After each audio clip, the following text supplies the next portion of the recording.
자, 현재 삼성의 투수들이 많이 아픈 상황이죠. 부상 선수도 너무 많고 컨디션이 안 올라온 선수도 너무 많은데, 그렇다면 지금까지 나온 상태에서 삼성 선수들이 어떤지, 그중에 이제 투수들이 어떤 상태인지 한번 얘기해 보도록 하겠습니다. 먼저 합류 불가 자원부터 말씀드리겠습니다. 지금 팀에서 이 선수들의 비중이 상당히 큰데 개막전에 합류를 못하거나 개막전에 합류를 하더라도 그렇게까지 우리가 바라는 만큼의 컨디션이 아닐 수 있는 그런 선수들을 여기에 포함되겠죠. 자, 먼저 원태인 선수입니다. 원태인 선수는 굴곡근 부상이 발생을 했고, 그레이드 1으로 이제 크게 엄청나게 심각한 상황은 아니지만, 앞서 유영찬 선수도 그레이드 1이었는데 토미 전수를 했던 것처럼 원태인 선수도 절대 무리해서 합기시킬 게 아니라 천천히 경과를 지켜봐야 되죠. 그래서 개막전 합류는 사실상 힘들다고 생각을 하고 있습니다. 원태인 선수는 뭐 당연히 근 몇 년 동안 팀 내 국내 투수 1선발 역할을 해줬고, 큰 경기에서도 우리가 믿고 맡길 만한 선수였기 때문에 이탈이 좀 뼈아프기도 하고, 참 외국인 선수를 제외하고는 국내에서 가장 좋은 퍼포먼스를 보여주는 선수 중 한 명이다 보니까 얼른 빨리 쾌차하고 좋은 모습으로 돌아왔으면 좋겠습니다. 그리고 후라도 선수입니다. 후라도 선수는 부상이나 뭐 다른 일이 있는 건 아니지만 지금 WBC 파나마 대표팀으로 참가를 하고 있기 때문에 파나마 대표팀이 어디까지 올라갈지는 모르겠지만 1라운드를 탈락을 한다고 하더라도 개막전 합류가 힘들 수도 있고, 개막전을 합류한다고 해도 이미 그 전에 던진 공이 있다 보니까 컨디션을 개막전에 맞추기는 쉽지 않아 보이긴 합니다. 그래서 후라도 선수도 아직은 합류가 불투명한 선수로 분류를 해두었고, 외국인 선수가 한 명 없는 상태에다가 원태인 선수까지 없다 보니까 후라도 선수마저 없으면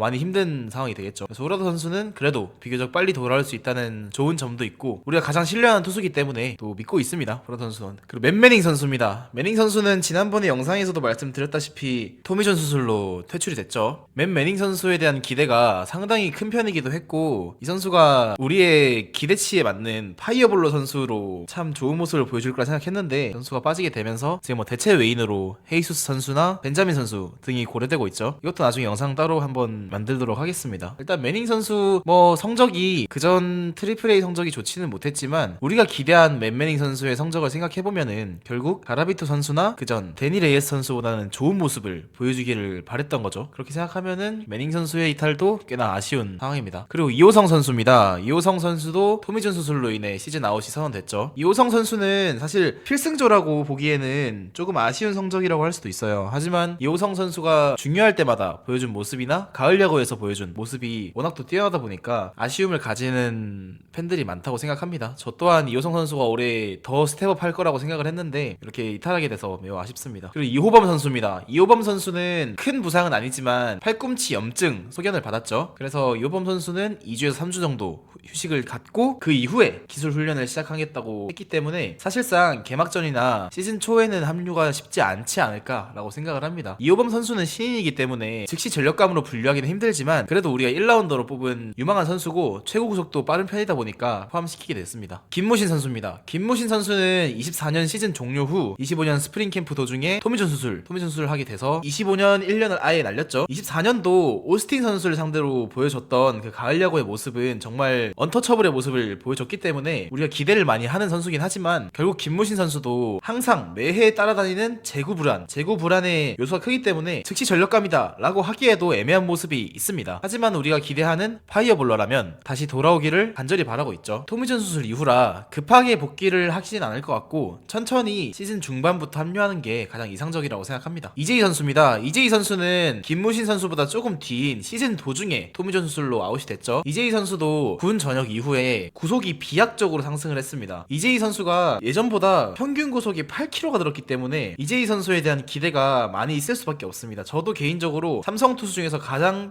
기대하는 자원은 이재희 선수단 말이죠. 투구폼도 오타니 선수와 유사하고 최고 구속도 좋아지고 평균 구속도 아주 높아졌죠. 그리고 슬라이더도 좋은 모습을 많이 보여줬기 때문에 저는 이재희 선수 돌아온다면 삼성의 마무리를 이재희 선수한테 맡길 수 있지 않을까라고 생각을 합니다. 자, 백정현 선수입니다. 백정현 선수는 25년 초반에 정말 좋은 모습을 많이 보여줬죠. 전반기에 고작 32이닝을 던지면서 WAR 1.3으로 우리 불펜 통틀어 1등이었습니다. 전반기 초반에 복귀하기는 아직 미지수라고 볼 수 있는데, 그래도 백정현 선수가 포크볼을 장착한 이후에는 우리 불펜에서 가장 좋은 모습을 보여준 선수기도 하고, 올해가 마지막이 될 확률이 있다 보니까 좀 더 큰 기대를 하게 되는 것 같습니다. 이제부터는 다치지 않고 개막부터 합류 가능한 자원을 소개하도록 하겠습니다. 하지만 이 선수들이 상수라고 할 순 없죠. 먼저 최원태 선수입니다. 최원태 선수는 가을 야구에서 본인의 약점을 극복하고 아주 좋은 피칭을 연달아 보여줬죠. 최원태 선수가 정규 시즌은 좀 아쉽긴 했지만 가을 야구의 모습을 이어서 보여준다고 하면 우리한테는 원태인 선수나 다름없는 자원이기 때문에 작년 정규 시즌의 아쉬움을 만회할 아주 좋은 기회라고 생각합니다. 최원태 선수가 FA 이후 아쉬운 모습이라고 말을 많이 하지만 그래도 최원태 선수는 국내 선수 중에서는 높은 성적을 기록한 선수고 지금 우리 상황에서는 개막전을 맡아줄 확률이 매우 높죠. 한 단계 더 스텝업을 해서 좋은 모습을 보여주기를 바랍니다. 좌승현 선수입니다. 좌승현 선수는 24년 선발 전향 이후 아주 좋은 모습을 보여줬다가 25년 거의 최악의 선발 투수 중 한 명으로 언급될 만한 모습을 보여줬죠. 리그 퀵후크 전체 1위 정도로 이닝 소화력도 낮고 평균 자책점도 높은 아주 안 좋은 모습을 보여줬습니다. 좌승현 선수가 아직 젊은 투수긴 하지만 여기서 더 보여주지 못한다면 본인의 실링값을 다 보여준 선수라고밖에 판단이 되지 않기 때문에 좌승현 선수는 올 시즌이 본인한테 가장 중요한 시즌이 아닐까라고 생각합니다. 이호성 선수가 빠진 지금 시점에서 삼성 선수 중에 아시안 게임을 노릴 만한 자원 중 한 명이라고 생각이 됩니다. 그래서 더더욱 좌승현 선수의 올해 성적이 기대되면서 작년의 아쉬운 모습 때문에 좀 걱정되기도 합니다. 양창섭 선수입니다. 양창섭 선수는 작년에 정말 오랜만에 좋은 모습을 보여주면서 데뷔 시즌 이후 본인의 가장 좋은 시즌을 만들어냈죠. 양창섭 선수가 선발로 뛰기보다는 중간에 나와서 롱릴리프를 맡았을 때 더 좋은 모습을 많이 보여주긴 했지만 선발로도 충분히 좋은 자원이라고 생각을 합니다. 지금 시즌 초반에 여러 투수들의 이탈이 있는 시점에서 선발 자리를 당당히 꿰찰 수 있는 자원 중 한 명이라고 생각을 하고 여러 부분에서 좋은 모습을 보여주고 발전된 모습을 보여줬죠. 특히 투심이 너무 좋아지기도 했고 이닝 소화력도 절대 낮은 선수가 아니기 때문에 산민호님이 항상 언급하시는 곽빈, 안우진과 함께 9구 3대장의 모습을 보여주기를 바랍니다. 이승민 선수입니다. 이승민 선수는 예년에 비해서 아주 좋아진 구속과 구위로 인해 작년 성적이 매우 크게 좋아졌죠. 이승민 선수가 선발로 뛰고 불펜으로도 왔다 갔다 하던 선수였다가 작년엔 대부분 불펜에서 시즌을 보냈습니다. 불펜에서 시즌을 보내다 보니까 본인이 한 구 한 구에 더 힘을 쏟게 되고 더 빠른 구속, 더 좋은 구위가 나오게 되고 아주 좋은 모습을 보여줬다고 생각을 합니다. 그래서 올해도 선발 얘기가 나오긴 하는데 저는 개인적으로 이승민 선수는 그대로 불펜으로 쓰는 게 좋지 않을까라고 생각합니다. 저한 불펜 옵션이 그렇게 많지 않은 상황에서 이승민 선수는 롱릴리프도 가능하고 1이닝도 맡길 수 있다 보니까 불펜 역할을 작년만큼 해준다면 우리한테는 아주 든든한 자원이 되지 않을까라고 생각합니다. 김재훈 선수입니다. 김재훈 선수가 아무리 욕을 먹는다고 해도 우리가 시즌 초반 가장 마무리로 적합한 선수를 뽑으면 김재훈 선수밖에 없습니다. 김재훈 선수는 지난 두 시즌간 우리의 기대보다 많이 아쉬운 모습을 보여줬습니다. 하지만 김재훈 선수가 긁히는 날 구속이 146km 이상 나오는 날에는 우리 모두 안심하고 야구를 보고 있죠. 그만큼 김재훈 선수가 작년 후반기 모습 혹은 본인이 좋았던 22년, 23년도의 모습을 계속 보여준다면 저는 우리의 마무리 불안하지 않게 뒷문을 맡아줄 수 있는 아주 좋은 자원이라고 생각합니다. 그래서 올 시즌 본인 개인으로도 팀적으로도 가장 중요한 시즌이 되지 않을까. 김재훈 선수가 특히 삼성 라이온즈 불펜에서 가장 중요한 선수라고 저는 생각이 됩니다. 배찬승 선수는 작년 신인으로서 이제 데뷔 2년차가 되는데 소포모어 징크스를 멋지게 이겨내고 좋은 모습을 보여주기를 바라고 있습니다. 배찬승 선수는 리그 전체에서도 몇 없는 자완 파이어볼러입니다. 언젠간 선발을 맡을 수도 있지만 현재는 불펜에서 좋은 모습을 보여주기도 했고 큰 경기라고 위축되지 않고 당당히 자기의 공을 뿌리는 걸 보고 이 선수는 소포모어 징크스가 없을 수 있겠다라는 생각을 하기도 합니다. 아시안 게임에 팀당 3명의 선수가 탑승할 수 있는데 우리는 이재현, 김영웅 선수만큼이나 아시안 게임에 탑승하기를 원하는 배찬승 선수입니다. 작년에 WHIP가 좀 높았던 단점이 있지만 올해는 제구 불안을 좀 더 다듬고 변화구를 추가해준다면 리그의 탑급 불펜으로도 성장할 수 있다고 생각합니다. 우승현 선수입니다. 우승현 선수는 작년에 눈에 띄게 성적이 안 좋아졌습니다. FA 계약을 맺은 직후다 보니까 본인의 동기부여도 좀 더 강해질 수 있고 우리가 기대했던 23년도의 모습을 보여주기를 바랄 수 있습니다. 하지만 우승현 선수가 91년생으로 적은 나이가 아니다 보니까 언제든지 에이징 커브가 와도 이상하지 않고 작년 성적이 에이징 커브가 온 성적이라고 말할 수도 있습니다. 그래서 올해는 본인이 에이징 커브가 아닌 단순 잠깐의 부진이었다는 걸 증명해야 되는 시즌이라고 생각합니다. 자, 투태훈 선수입니다. 김태훈 선수는 25년 전반기에 너무 좋은 모습을 보여줬는데 백정현 선수가 부상 아웃되고 나서는 중요한 상황에서 계속 김태훈 선수를 올리는 모습을 보여줬기 때문에 이 선수가 좀 흔들리지 않았나 라고 생각은 합니다. 결국 성적이 평균 획이되면서 우리가 시즌 초반에 봤던 그 뛰어난 피칭은 아니지만 그래도 최종적으로 이닝당 탈삼진이나 그런 세부 스탯에서 예년보다 좋은 모습을 보여줬기 때문에 이 선수가 에이징 커브가 와야 될 나이에 한 단계 스텝업을 했다고도 볼 수 있을 것 같습니다. 작년 전반기 모습을 보여주려면은 이 선수를 관리를 하면서 써야 됩니다. 올해 우리 선수들이 불펜에서 좀 더 많은 자원이 상수로 역할을 해준다면 투태훈 선수도 분명히 작년 전반기 모습을 어느 정도 보여줄 수 있지 않을까라고 생각을 하고, 현재 우리 입장에서 셋업맨으로 쓸만한 선수 중 가장 첫 번째 자원이 아닌가라고 생각합니다. 최지광 선수입니다. 최지광 선수는 24년 시즌 말에 부상 아웃이 되면서 한국 시리즈 엔트리에도 참여하지 못한 아쉬움이 있었습니다. 25년도에는 재활로 시즌을 통으로 날리게 되었고 26년도 합류 예정입니다. 다른 부상 아웃 선수들이랑 다르게 최지광 선수는 조금 더 빠르게 부상 아웃이 된 점, 그리고 조금 더 빠르게 본인 몸의 페이스를 올리고 있다는 점에서 개막전부터 합류가 가능한 자원 중 하나라고 평가할 수 있을 것 같습니다. 24년 말에 언터처블의 모습을 보여주면서 30이닝 이상 선수 중 POPS 리그 1등을 기록했습니다. 그만큼 최지광 선수가 정상 컨디션에 돌아온다면 좋은 모습을 충분히 보여줄 수 있을 거라고 생각을 하고, 이 선수가 포심이 그렇게 빠르지 않음에도 구위가 묵직한 선수다 보니까 우리가 필요로 하는 한 이닝을 확실하게 막아줄 수 있는 투수라고 생각을 합니다. 그래서 현재 부상에서 복귀해서 우리의 불펜의 든든한 버팀목이 될 수 있다고 평가받는 김무신, 이재희, 백정현, 최지광, 이 4명의 선수 중 가장 먼저 합류할 것으로 예상되는 최지광 선수입니다. 그리고 육선엽, 양현, 허윤동, 최하늘, 김대호, 이재익 6명의 투수가 추가로 있는데, 이 선수들은 사실상 좋은 활약을 기대하기 어려운 선수들입니다. 육선엽 선수는 물론 어린 선수기도 하고, 최하늘, 김대호, 이재익, 허윤동, 양현 모두 아직 조금 더 좋은 모습을 보여줄 수 있는 선수긴 하지만 6명이 합쳐서 작년 57이닝 WAR 0.66을 기록했습니다. 이렇게 볼 때 이 선수들을 상수라고 보긴 어렵고, 개인적으로 이번 시즌을 좋게 치르지 못한다면 이 선수들 중 절반은 팀을 떠나지 않을까라고도 판단이 되는 선수들입니다. 추가로 정민성 선수라든지 장찬희 선수 같은 신인급 좋은 선수들이 많이 있지만 아직은 그 선수들의 모습을 더 지켜봐야 되고, 우리가 평가할 수 있는 선수는 이 정도 있는 것 같습니다. 지금 많은 부상 악재 속에서 우리 투수들이 신음하고 있는데 하루빨리 다들 좋아지고 부상 없이 한 시즌 풀로 치렀으면 좋겠습니다. 시청해주셔서 감사합니다.